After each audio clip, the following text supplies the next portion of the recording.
오늘 이 시간은 본문 말씀 통해서 섬기도록 부름 받았습니다 라는 제목으로 말씀을 생각해 보려고 합니다. 교회를 공동체라고 합니다. 교회 공동체. 그런데 무슨 공동체냐라고 묻는다면 교회는 섬김 공동체라고 말씀드릴 수 있습니다. 교회에서 섬김이 없다면 죄송하지만 교회라고 말할 수 없기 때문에 그렇습니다. 교회는 위로는 하나님을 섬기고 주님을 섬기고 성령님의 인도하심을 따라 성도들을 섬기고 교회를 섬기고 이웃을 섬기는 곳이 교회이기 때문에 그렇습니다. 따라서 교회에서 섬김을 빼놓으면 교회는 공동체라고 말하기도 어려울 만큼 교회 공동체는 의미가 없다. 교회 공동체는 섬김 공동체입니다. 교회는 섬기기 위해서 하나님이 세우셨고요, 교회 공동체를 통해서 그 섬김의 일을 감당하기 원하시는 하나님의 모습을 볼 수가 있습니다. 오늘 본문 말씀 그대로 너희가 짐을 서로 지라, 짐을 지라라는 이 말씀, 특별히 서로 지라라는 이 말씀은 크게 두 가지 의미에서 생각해 볼 수 있습니다. 내 짐은 각자 내가 지는 것, 그리고 우리가 힘 있고 능력이 있는 사람들은 남의 짐까지 져주는 것, 이게 너희가 서로 짐을 지라라는 것이고요, 그리할 때 그리스도의 법을 성취하는 것이다 라고 말씀합니다. 그리할 때 하나님의 뜻을 이루는 것이고 그리할 때 하나님의 일을 감당하는 것이다 라는 것이에요. 그런데 우리는 섬김을 이야기할 때 한 가지 오해하는 게 있습니다. 주인과 종을 이야기하면서 우리는 종이 늘 섬기는 것을 이야기합니다. 세상적인 기준으로 놓고 볼 때 종이 주인을 섬기는 것 당연합니다. 마땅하고요. 세상에서는 힘없는 자가 힘 있는 자를 섬기며 나가고요, 권력 없는 사람이 권력 있는 사람을 섬기며 나갑니다. 경우에 따라서는 재물이 없는 사람이 재물 있는 많은 재벌들을 섬기며 나가는 모습도 볼 수가 있습니다. 그런데 교회의 섬김은요, 힘 없는 자가 섬기는 섬김이 아니고 힘 있는 자가 섬기는 섬김, 그것이 있는 그것이 교회고 교회 공동체다라는 것입니다. 한번 생각해 보겠습니다. 주님이 제자를 섬겼지 제자들이 주님 섬긴다고 특별히 행한 게 없습니다. 따라만 다녀서 죄송하지만 걸리적거리고 짐만 됐지. 그런데 주님은 끝까지 그 제자들을 사랑으로 섬기는 모습을 볼 수가 있습니다. 세상에서는 여러 가지 면에서 힘 없는 존재가 힘 있는 존재를 섬기지만 교회에서는 힘 있는 존재가 힘 없는 존재를 섬기는 것, 그것이 교회여야 된다라는 것이에요. 우리가 요새 제가 할아버지가 돼가지고 손주 보느라고 허리가 아픕니다. 물론 일주일에 딱 30분 봅니다. 오후 예배 전에 주일날 예배 끝나서 11시 예배 마치고 점심 먹고 그리고 오후 예배 드리기 전에 이것저것 하고 나면 한 평균 30분 보는 것 같아요. 근데도 어렵고 힘듭니다. 그때 드는 생각, 도대체 얘 엄마는 어떻게 얘를 하루 종일 볼까? 그 생각이 들어요. 아이고 참, 나는 30분도 힘든데, 그것도 일주일에 매일 30분도 아니고. 그런데 나는 그래도 일주일에 30분씩이나 우리 아이를, 손주를 봐줍니다. 그런데 걔는 나를 1분도 안 봐줘요. 걔는 나를 1분도 안 봐줘요. 무엇을 이야기하고 싶으냐면 내가 힘이 있으니까, 걔보다 힘이 있으니까 내가 걔를 봐주는 거예요. 돌보아주고 케어해주고 관리해주고 지켜주고 보호해주고. 누가 섬기느냐? 힘 있는 사람이 섬기는 거예요. 힘 없는 사람은 힘 있는 사람을 섬기는 것 할 수가 없습니다. 교회에서는 믿음 있는 사람이 믿음 없는 사람을 섬기는 것이고요, 신앙생활 오래 한 사람이 갓 신앙생활하는 사람을 섬기는 것이고요, 신앙생활 교회 안에서는 건강한 사람이 연약한 사람을 섬기는 것, 모든 면에서 그래 져야 된다라는 것입니다. 제가 나중에 힘이 없을 때 우리 손주가 저를 섬기는 날이 올 겁니다. 그때는 내가 아이를 섬기는 게 아니라 아이가 저를 섬겨줄 거예요. 힘의 균형이 역전이 되어지면. 그런데 교회에서도 여전히 세상 기준으로 약한 자가 섬겨야 된다는 착각하는 모습 볼 수 있고요. 또 그렇게 되어야 된다고 생각하는 많은 분들의 모습을 볼 수가 있습니다. 교회는 힘 있는 사람이 섬기는 공동체임을 꼭 기억할 수 있기를 원합니다. 쉽게 이야기해서 다른 사람을 기도로 섬기기 위해선 내가 기도하는 사람, 그 사람보단 더 많이 기도하고 그 사람보단 더 강하게 기도하고 하나님 앞에 온전히 기도하는 사람이 다른 사람을 기도로 섬길 수 있잖아요. 우리가 다른 사람을 음식으로 섬기려면 최소한 그 사람보다 음식을 잘하는 사람이 다른 사람을 음식으로 섬길 수 있지. 저는 라면을 끓여도 불어요. 왜 그러는지 이해를 못하겠어요. 아니 어떻게 라면도 못 끓일까 하는 생각을 합니다. 그래서 제가 기발하게 생각한 것, 앞으로는 컵라면을 먹자. 컵라면은 부를 일은 별로 없거든요. 저 같은 사람이 만약에 음식으로 누구를 섬길 수 있겠어요? 음식 잘하는 사람이 음식 못하는 사람을 섬기게 되지요. 건강한 사람이 연약한 사람을 섬기지 연약한 사람이 건강한 사람을 섬기는 일은 없을 것입니다. 이 자리에 있는 우리 모든 성도님들 한 가지 기억하시기 바랍니다. 내가 남에게 없는 것이 나에게 있다면 그것이 건강이어야 되고 그것이 물질이어도 되고 그것이 능력, 여러 가지 재력 그리고 영역 무엇이든 상관이 없습니다. 내가 남들보다 더 많이 더 크게 더 좋은 걸 갖고 있다면 그것은 하나님께서 그것을 통해서 내가 이웃을, 교회를, 성도를 섬기라고 주신 것임을 기억할 수 있는 우리들 되기를 원합니다. 우리는 하나님이 나에게 주신 모든 것은 내가 그것을 통해서 섬기게 하기 위해서 주셨다라는 것이에요. 따라서 우리는 섬김을 위해서 부름받은 교회 공동체고요. 우리는 섬김을 위해서 이 시간도 부름받아서 주 앞에 나온 사람들입니다. 그러면 어떻게 섬겨야 할 것인가? 어떻게 섬겨야 할 것인가? 첫 번째로 자원함으로 섬길 수 있기를 원합니다. 이제 연말입니다. 이제 게시판에 곧 붙겠지요. 26년 교회 청지기 신청란 해가지고 붙을 겁니다. 자원해서 쓰시기 바랍니다. 아멘을 역시 안 하네요. 자원해서 쓰시기 바랍니다. 예, 꼭 자원해서 많은 분들이 쓰시길 바랍니다. 우리 교회는 억지로 누구를 시키고 이렇게 임명해서 강행해서 이렇게 일시키는 교회가 아니기 때문에 자원하는 분들만 그 일을 하게 하기 때문에 자원하는 분들이 없다면 교회는 올 수도 되어져야 됩니다. 그렇죠? 자기가 신청한 분들만 그분들이 그 일을 할 수 있게 하기 때문에 신청자가 없으면 교회는 올 스톱 되어져야 돼요. 그런데 우리는 자원해서 많은 일들을 내가 할 수 있는 일들, 하나님이 나에게 주신 여러 가지 은혜를 또는 남들이 갖지 못한 다양한 것들을 그것이 있다면 그것을 통해서 신청해서 섬길 수 있는 우리들 되기를 원합니다. 성경에 보면 억지로 십자가 진 사람을 이야기할 때 구레네 사람 시몬을 이야기합니다. 자원하지도 않았어요. 억지로 마지못해 정말 힘이 없어 십자가 졌습니다. 그런 구레네 시몬에게도 하나님이 주신 은혜가 있습니다. 우리가 구레네 사람 시몬은 억지로 십자가 진 것만 생각하지 그 이후에 그의 삶을 이야기하는 사람은 별로 없습니다. 구레네 시몬이 예수님의 십자가를 억지로라도 졌더니 생긴 두 가지 일이 있어요. 그것은 무엇이냐면 그 사람이 초대교회의 지도자가 되어집니다. 못 읽어봤는데 못 들어봤는데 하실 수 있어요.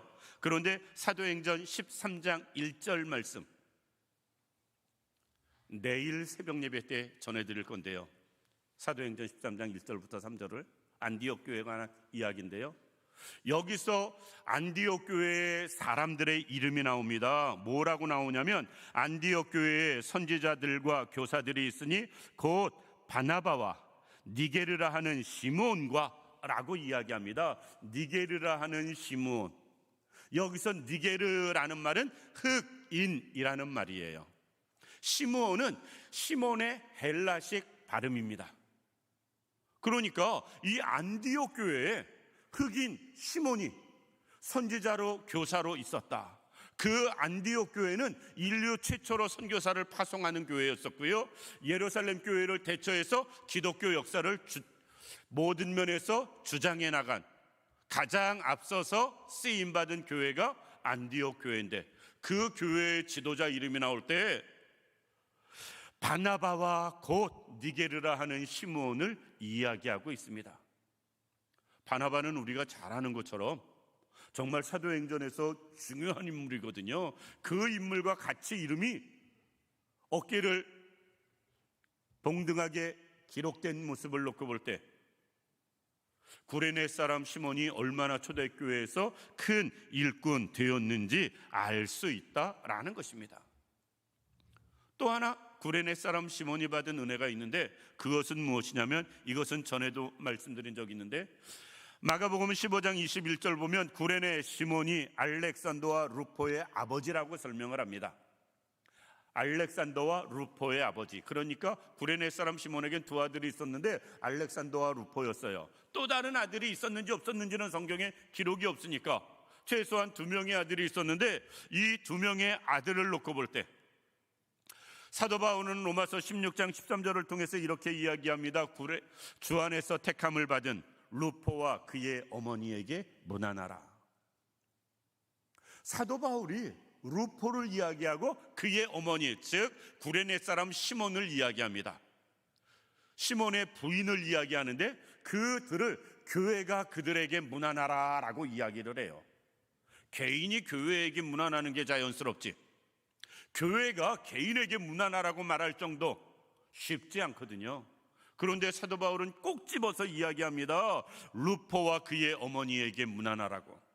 그것은 이 루포가 또 구레네 사람 시몬의 아내가 초대교회에서 얼마나 큰 일을 귀하게 감당했는지 보여주고 있다라는 것입니다.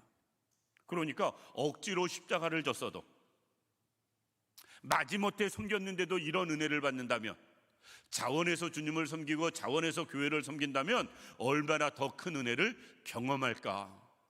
이것은 상상 이상일 수도 있습니다. 따라서 우리는 섬기는데 자원해서 섬길 수 있길 원합니다. 특별히 교육부서가 아주 걱정을 많이 합니다. 아주 걱정을 많이 합니다. 교사가 없어서. 학생의 교사만 시켰더니 자꾸 아이를 가져가지고, 학생의 교사가 한 5가정 정도 되는데, 뭐 다 부부는 아니라 할지라도 거기서 3가정이 지금 아이를 가져가지고 내년에 또 2월 달에 한 아이가 또 태어나면 교회는 할렐루야인데 학생회는 교사를 또 하나 잃어버립니다. 이래저래. 그런데 학생회 회원의 아이들의 숫자는 올 초 시작할 때보다 최소한 50% 이상, 그 이상은 교회 아이들이 늘어났다. 정말 대단한 거거든요. 이건 정말 대단한 거예요. 근데 문제는 교사는 줄어들었다. 어떻게 하라고? 우리는 자원해서 섬길 수 있길 원합니다. 꼭 교사가 아니라 할지라도 내가 할 수 있는 일들을, 교회에서 감당해야 할 일들을 우리가 감당하며 나갈 수 있는 우리들 되기를 원합니다. 섬길 때 두 번째, 어떻게 섬겨야 할 것인가? 서로에게 도움이 되게 섬겨야 됩니다. 사람은요, 부족하고 연약하기 때문에 내가 지금 섬겨도 끝까지 한없이 섬기게 된다 그러면 지쳐요. 지칩니다. 서로가 서로에게 힘이 되고, 서로가 서로에게 위로가 되고, 서로가 서로에게 도움이 돼야 돼요. 그럴 때 지치지 않고 끝까지 계속 섬길 수 있습니다. 그런데 많은 경우에 일방적으로 섬겨야 할 때가 있어요. 그런데 그게 순간적일 땐 상관이 없습니다. 그런데 그게 지속된다면 이렇게 섬기는 사람이 나중에 지쳐서 쓰러지는 것을 쉽게 볼 수가 있습니다. 우리는 서로에게 도움이 될 수 있도록 서로가 섬길 수 있길 원합니다. 나는 저 사람의 부족함을 섬기고 저 사람은 나의 부족함을 섬기고, 그렇게 서로가 섬기며 살아갈 때 우리는 지치지 않고요, 끝까지 그 일을 행할 수 있기를 원합니다. 그런데 서로가 섬길 땐 두 가지를 신경 써야 돼요. 먼저 하시기 바랍니다. 저 사람이 나한테 어떻게 하는가 보고 내가 해야지, 이게 아니고요, 저 사람이 어떻게 하든지 말든지 먼저 섬김을 시작할 수 있기를 원합니다. 내가 먼저 섬김을 시작할 때 우리는 마음에 짐이나 상처가 없어요. 또 하나는 하나님의 뜻, 하나님의 방법에 관심을 갖고 섬길 수 있기를 원합니다. 내 뜻대로 내 방법대로 섬기는 건 섬기는 게 아니에요. 하나님의 뜻, 하나님의 방법으로 섬길 때에 우리는 제대로 바르게 섬길 수 있기 때문에 그렇습니다. 성경에 보면 여호사밧 왕이 나옵니다. 여호사밧 왕은 아합 왕과 동맹을 맺게 돼요. 그런데 문제는 여호사밧은 믿음의 사람이었고 아합은 하나님을 철저하게 배반하는 사람이었어요. 그래서 아합 왕이 우상을 제일 많이 섬기고 선지자들을 제일 많이 괴롭힌 대표적인 왕, 이스라엘 역사상 가장 나쁜 왕을 이야기할 때 제일 먼저 떠오르는 사람 중에 하나가 아합인데, 하나님의 사람 여호사밧이 아합과 동맹을 맺어서 연합군을 만들고 함께 전쟁을 하고, 그런데 그것은 하나님의 뜻이 아니었어요. 우리는 돕는다고 섬긴다고 하나님의 방법 뜻까지 무시해가면서 인간적인 생각으로만 해서는 절대로 안 된다. 섬기는 일도 하나님의 뜻과 방법대로 우리는 찾아서 해줄 수 있는 우리들 되어져야 됩니다. 우리가 꼭 서로 섬길 수 있길 원하고요, 먼저 하고 하나님의 뜻대로 섬길 수 있는 우리들 되기를 원합니다. 그리고 우리는 섬길 때 어떻게 섬겨야 되느냐?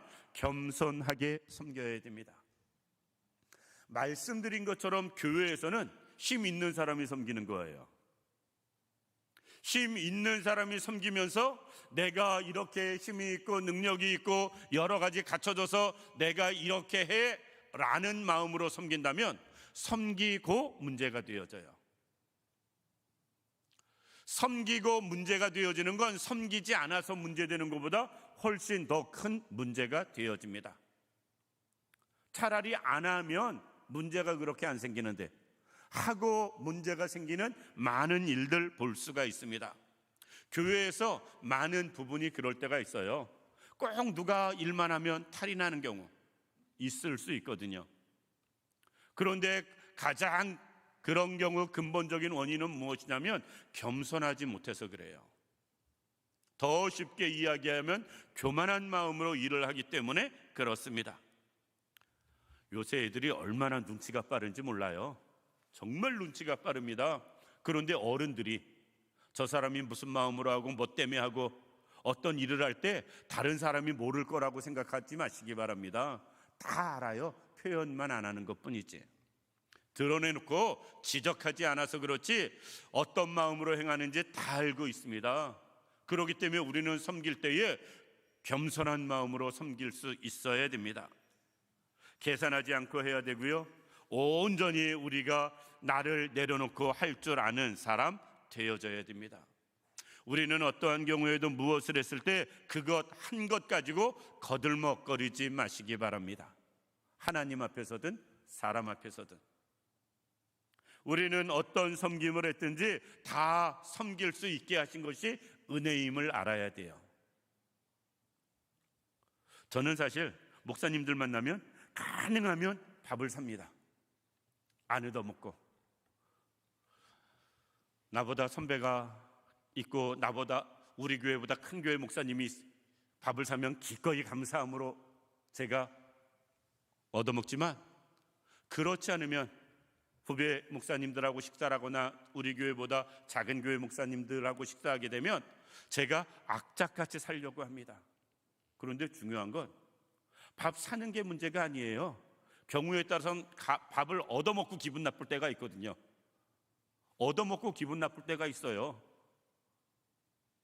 정말 기분 나쁠 때가 있습니다. 얻어먹고 동기 목사님이 오라고 그래가지고 고기 사줄게 오라고 그래서 제가 동기 목사님한테 갔더니 갈비탕 사더라고요. 그래서 야, 고기 산다며 그랬더니 이건 고기 아니냐 그래. 말이야 맞죠. 말이야 맞죠. 그럼 애당초 갈비탕 산다고 그러고 부르지. 제가 그거 얻어먹고 오면서 그 목사님 위해서 잘 먹었다고 기도했겠어요? 다음부터 오나 봐라시. 우리는 대접하고도 욕먹을 수 있어요. 따라서 섬길 때에, 남을 섬길 때에 겸손하게 나를 내려놓고, 대접받는 분, 섬김을 받는 분들의 입장에서 조금이나 마음에 상처나 짐이 생기지 아니하도록 최선을 다해서 배려해서 우리는 섬길 수 있어야 됩니다. 그냥 이건 제 생각인데요, 약한 사람일수록 자존심은 건들지 말아야 돼요. 약한 사람일수록, 부족한 사람일수록 자존심은 지켜주어야 됩니다. 약한 사람, 부족한 사람이 자존심까지 무너지면 그 사람이 무슨 낙으로 살겠어요. 그런데 우리는 약한 사람, 부족한 사람의 자존심을 무자비하게 짓밟을 때가 있어요. 그런데 약한 사람일수록 더 자존심을, 체면을 지켜줄 수 있어야 됩니다. 그러기 위해선 내가 겸손하게 섬길 수 있어야 된다라는 것입니다. 마지막으로 우리는 은사로 섬길 수 있기를 원합니다. 나에게 주신 은사. 처음에 서두에 말씀드린 것처럼 남들에게 없는 무엇인가 나에게 있다면 그것은 하나님이 나에게 주신 은혜와 은사인 것입니다. 우리는 그 은사로 일할 수 있어야 되고요, 은사로 섬길 수 있어야 됩니다. 저도 말씀을 준비하다가 조금 읽은 글인데요, 돼지에게는 노래를 가르치지 말아라 라는 말이 있다고 합니다. 이해되시나요? 무슨 뜻인지? 돼지에게는 노래를 가르치지 말아라. 왜? 주변에 듣는 사람이 고통스럽다, 이겁니다. 은사가 전혀 없는 것은 사실 내 일이 아니라고 생각하는 게 편해요. 우리는 은사가 없는 걸 하려고 하지 마시고요, 나에게 주신 은사를 가지고 주님을 섬길 수 있는, 교회를 섬기고 이웃을, 성도를 섬길 수 있는 사람 되어져야 됩니다. 그런데 문제는 은사를 가지고도 섬기지 않는 다양한 경우를 볼 수 있습니다. 그런데 제가 확신하는데요, 하나님이 나에게 주신 은사를 내가 그것을 가지고 선한 일을 사용하지 않으면 그 은사는 하나님이 가져가신다, 걷어가신다. 이것은 진리입니다. 이것은 진리예요. 너무나 많은 사람들이 그것을 깨닫지 못합니다. 내가 예전엔 안 이랬는데, 내가 예전엔 잘했는데, 내가 예전엔 이쪽에 탁월했는데, 우리가 많은 그 생각을 하면서 살아갈 때가 있어요. 나이가 먹어서 육신이 연약해지고 이렇게 저렇게 약해지는 것, 그건 자연스럽습니다. 그런데 그렇지 않고 예전엔 안 그랬는데 라고 생각이 되어진다면 주님이 주신 그 은사를 내가 선용하지 않아서 그래요. 하나님이 나에게 주신 달란트를 내가 제대로 사용하지 않았기 때문에 하나님께서 뺏어가시는 모습 볼 수 있다. 달란트 비유에서 잘 보여주고 있거든요. 따라서 우리는 하나님이 나에게 주신 은사를 가지고 주님을 섬기는 사람 되어져야 됩니다. 행여나 그것을 묻어놓는 그런 어리석은 분들 되지 않길 원합니다. 최선을 다해서 우리가 나에게 주신 은사를 사용해서 주님을 섬길 수 있는 우리들 되길 원합니다. 우리는 그것을 위해서 부름받은 사람들이기 때문에 그렇습니다. 말씀을 마칩니다. 세상이 점점 교회는 예배만 드리기를 원하는 시대가 되어졌어요. 대부분의 많은 사람들이 큰 교회에 몰리는 가장 큰 이유, 가도 누가 나를 신경도 안 써. 왜? 교회가 너무 크니까 아는 사람이 없어서, 기억하는 사람도 없고, 그러니까 편하게 왔다 갔다 할 수 있기 때문에 그렇습니다. 그런데 주님은 우리를 그렇게 하기 위해서 부르시지 않았습니다. 우리는 그냥 조용히 교회만 왔다 갔다 하는 사람이 아니라 하나님 앞에서 섬김에 쓰임받게 하기 위해서 주님은 우리를 부르셨다. 우리는 섬기는 삶을 살아야 됩니다. 우리 모두가 자원함으로 나에게 주신 다양한 은사를 가지고, 그리고 우리가 그 모든 면에서 겸손하게 하나님을 섬기고 교회를 섬기고 이웃을 또 성도를 섬길 수 있는 우리들 되기를 원합니다. 그로 인하여서 우리가 주신 은사를 잘 선용할 때 5달란트 받은 사람에게 있는 자에게 더 주시는 하나님의 섭리가 우리에게도 임할 거예요. 주신 은사를 통해서 계속 섬기며 나간다면 하나님은 그 은사를 더 크게, 더 많은 역사로 인도해 가신다. 꼭 기억하시고, 우리가 하나님 앞에 부름받은 게 섬기기 위해서 부름받음을 기억하시고 자원해서 주 앞에 늘 섬기며 살아가는 우리 모두가 되기를 주님의 이름으로 축원합니다. 기도드리겠습니다. 살아서 역사하시는 참 좋으신 아버지 하나님, 은혜와 사랑을 진심으로 감사를 드립니다. 하나님, 저희를 사랑하시고 은혜로 인도하여 주시어서 특별히 하나님의 나라와 뜻, 섭리 이루는 저희들 되게 하여 주옵시되 섬김을 위해서 부름받았음을 알게 하여 주옵소서. 우리는 섬김의 사명이 있음을 깨달아 알아서 하나님을 섬기고 교회를 섬기고 성도들을 섬기며 나가는 우리 모두가 되게 하여 주옵소서. 하나님이 온전히 함께 하시길 원하오며 예수님의 이름으로 기도드립니다. 아멘.